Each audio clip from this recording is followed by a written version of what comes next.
దీనికంటే ముందు వీడియోలో నేను హ్యాండ్ గురించి చెప్పిన కదా, అయితే మనం 6:30కి 1:30 కలుపుకున్నప్పుడు 8 వచ్చింది. ఇప్పుడు చూడండి, వన్ సైడ్ పీస్ పడేలాగా మడత వేసుకున్నా. నేను ఎప్పుడు లైనింగ్ క్లాత్కి వన్ సైడ్ పీస్ పడేలాగా కటింగ్ చేస్తా కదా, అంటే ఈ వెడల్పు తక్కువ ఉన్నప్పుడు.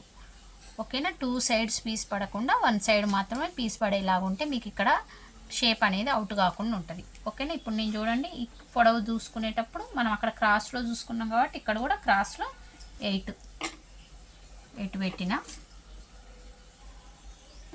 ఆ తర్వాత ఇది మనం బ్యాక్ పార్ట్ ఫ్రంట్ పార్ట్కి అయితే ఎంత ఖర్చు పెట్టుకుంటామో అంతే ఖర్చు పెట్టుకోండి. ఓకేనా, అంతే ఖర్చు పెట్టుకోండి.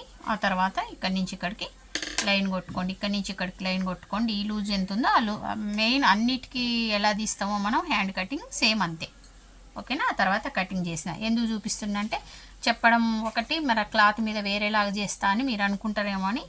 హ్యాండ్ సేమ్ మీకు ఏ కొలత అయితే చెప్పినో అదే కొలతతో హ్యాండ్ కటింగ్ చేసుకున్నా. ఓకేనా, చూడండి ఇప్పుడు మనం ఇది జాయింట్ పోద్ది కదా, ఇంత మనం షోల్డర్ దగ్గర జాయింట్ చేసినప్పుడు ఇంత వెళ్ళిపోద్ది. ఇక్కడి నుంచి కొలుచుకుందాము. వన్స్ ఇది ఎక్కువ ఉంది కదా, ఎక్కువ తీసేద్దాము. తక్కువ తీసేసి చూడండి, ఎక్కడైతే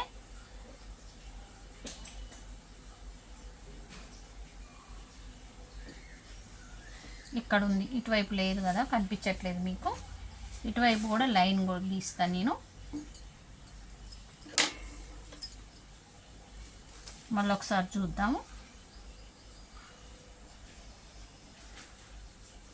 ఇక్కడ ఈ లైను చూడండి, బ్యాక్ పార్ట్లోనేమో ఈ లైను, బ్యాక్ పార్ట్లో ఈ లైను కరెక్ట్గా వస్తుంది.